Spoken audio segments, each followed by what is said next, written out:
You're watching The Noon Show with Tamara Vaifanua, Brooke Walker, and Matt Johnson. All right, this year, mix up the way you do your Easter eggs. Our next guest has 3 unique ways to design, color, and decorate. Emily Price joins us here in studio. I know you've got a lot of ideas here for us, Emily. Yes, lots of ideas. It's so fun. All right, so I know you've got a lot of crafts we can work with here. Is this more for adults or is it more for kids? It is definitely both. I think this should be like a fun process because I know egg hunting or egg dyeing can be like tedious and messy. So this is a win-win for both. Right, you can be able to keep things clean and keep your sanity at the same Yes, time. yes. All right, okay. Okay. So the rice over here, what do we do with that? Yes, so you just take any rice, the cheapest you can find, and you're gonna use whatever cheap food coloring, and you wanna put like just a good squirt in there, 10 to 12 drops. And this is fun for the kids because they get to shake and mix this up. First you shake and then you bake. Yep, and Okay. so that's really fun for them, but it's fun, you just throw the egg in there and give it another shake. And obviously you have to tell them to be a little bit gentle, but it's just kind of fun.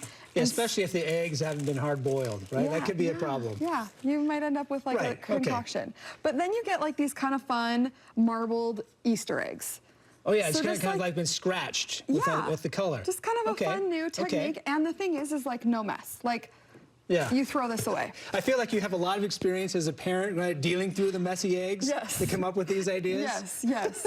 And then how many kids at home? 2. 2, all right. Yes. Enough to be able to cause some trouble. Yes, all right, so much trouble. So the rice, and then you end up with that, and then what's tattooing an egg? Okay, this is so fun because we love tattoos. My kids love them. We use them at parties, we use them for everything. So this is a good way to like use them up. And you literally tattoo an egg like you would like your skin. And so you can just use any kind that you want.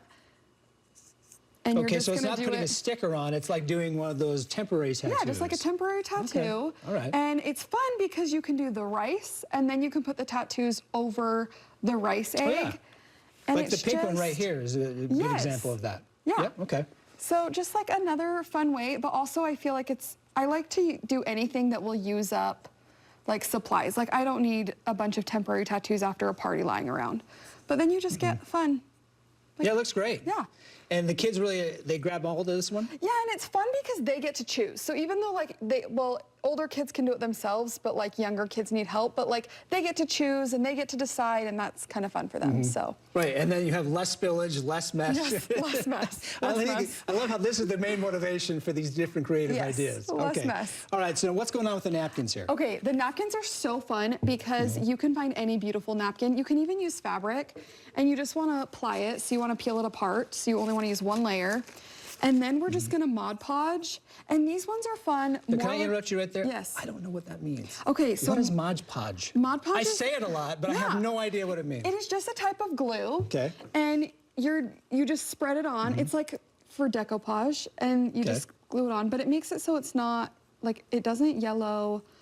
But this one's fun if you want to preserve, like, a beautiful piece of fabric. If you just have a scrap, kind of, you can make a lot of... So it works with paper or fabric? Yeah, paper or fabric, or napkins, or really whatever you have, and you just easily put it on. So this one's more geared towards adults, but it's nice to, like, I have a bowl of these at home that's pretty, so it's kind of a nice little keepsake. It feels like you're kind of combining the idea of paper mache with the eggs. Yes.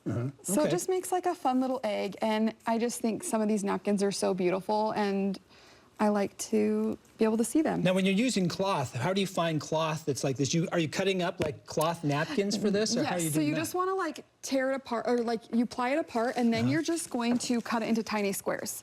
And so like this one, I cut out the bunny because I thought the bunny was really cute. Well, you got to have the bunny for Easter eggs. Yes. So then on this egg, I just did the same thing.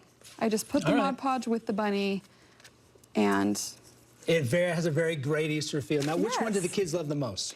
You know, I think they love the rice, and they love... Because they can shake it up. Yeah, they can shake it up. So the rice, and they love the tattoos. All right, so where do we get more ideas from you, Emily? I am on Instagram. It's @MBPrice, EMB Price. There you go. You got the way to do it. You've got the ideas for Easter coming up this Sunday. Emily, thanks for doing this for us. You're welcome. Thank you. We're back after this. And we're going to meet 2 Utah actors who are in studio here bringing us a faith-centered film this Easter to your living room when we return.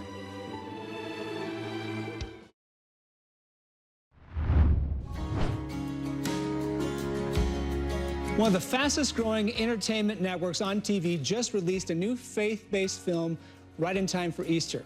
It's called Blessings in Disguise, and its two lead actors are from here in Utah, and you probably know who they are. So one of them, Shay Robbins, an award-winning actress, well-known in the family-friendly entertainment. Her recent film, A Christmas Prayer, won the Epiphany Prize at the Movie Guide Awards, also nominated for the Grace Award for impactful, faith-driven performance. She's teamed up with Casey Elliott, who starred in multiple romantic leads, and a member of the tenor trio Gentry. They hit #1 on several Billboard charts. Keep racking up millions of views online. Well, you're going to like what they're showing you here, too. Their new film shows Katie, a driven New York designer. It always starts that way, right? She returns home and discovers her grandmother's hidden tradition of sewing scripture verses into clothes. Well, of course, she stumbles into a little romance along the way. Here's just a quick sneak peek. So what's it like being fancy now? Define fancy? You know, skyscrapers and tiny dogs that fit in purses, coffee that costs more than brake pads. It's just regular coffee. They just serve it in thimbles and say it's artisanal. And what is it you design again? Like real clothes or just the sweaters you can't ever wash? You know, for a guy who spends all day sanding things, you sure have a lot of opinions on fabric.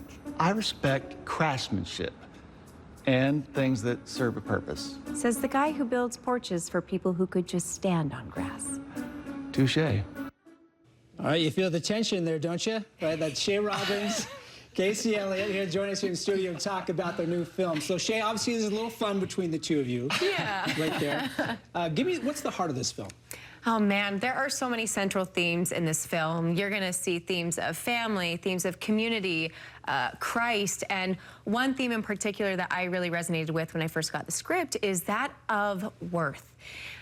You know, it's something that a lot of us, obviously, we deal with on the daily, is our self-worth. And my character, Katie, her self-worth is largely defined by being in New York City, being successful, and her career. And, you know, that's something I think a lot of us, you know, struggle with, is we feel like our worth can be defined by what we do, but it's not defined by what we do. It's defined by who we are. So a lot of beautiful messages and themes throughout the entire movie. So Casey, what do you think there's a message you want people to take away from this? Yeah.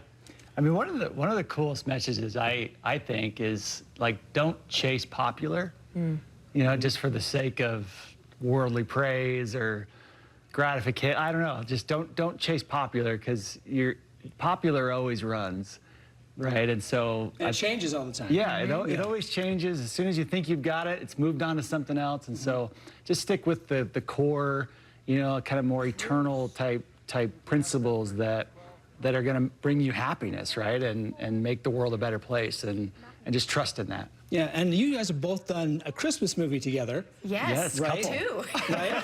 Right? We're pushing for the third. Yeah. How did you end up on being the leads again here in this romantic movie?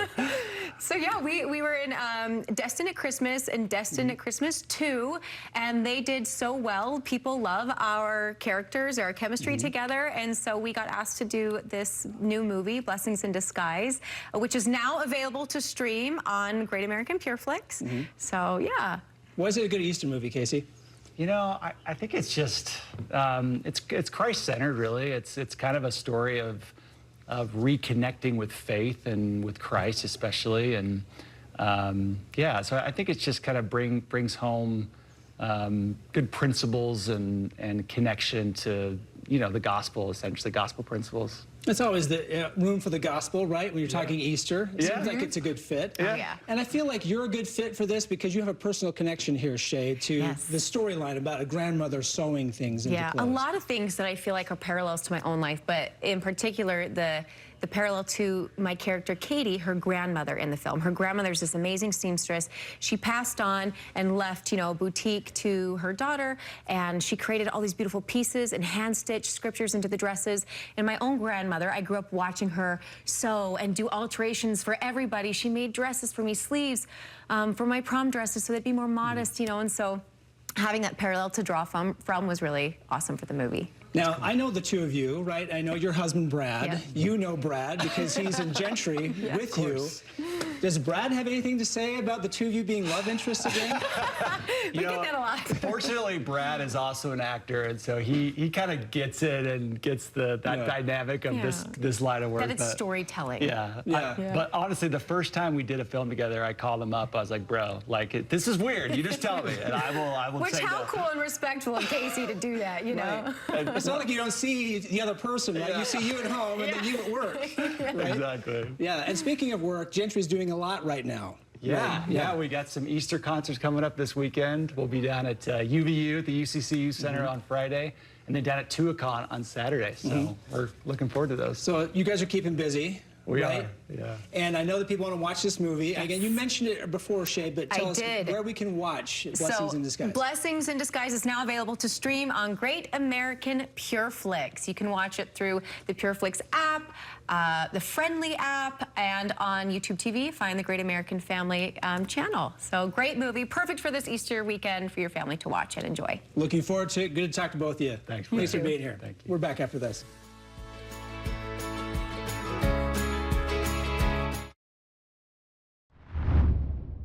All right, before we let you go, we forgot to say Happy April Fools. Right, people across the state getting into this really the big holiday and the April Fool's pranks. Here's a couple that made us laugh today. So Utah State introduced their new turf as they enter the Pac-12. What do you think of that? The thing is, that could be believable after they did it at the basketball game. So, and then with Boise State, I know there's a lot of people who got duped by that one. The city of St. George posted these photos with the caption, "Breaking news, St. George selected as companion host city for the 2034 Utah Winter Games." To pull it off, they said they put in a formal request to Costco for bulk ice. They'll cover town square with a very large white tarp and call it, quote, close enough. Then they'll partner with every soda shop in town to secure a strategic reserve of Pebble Ice.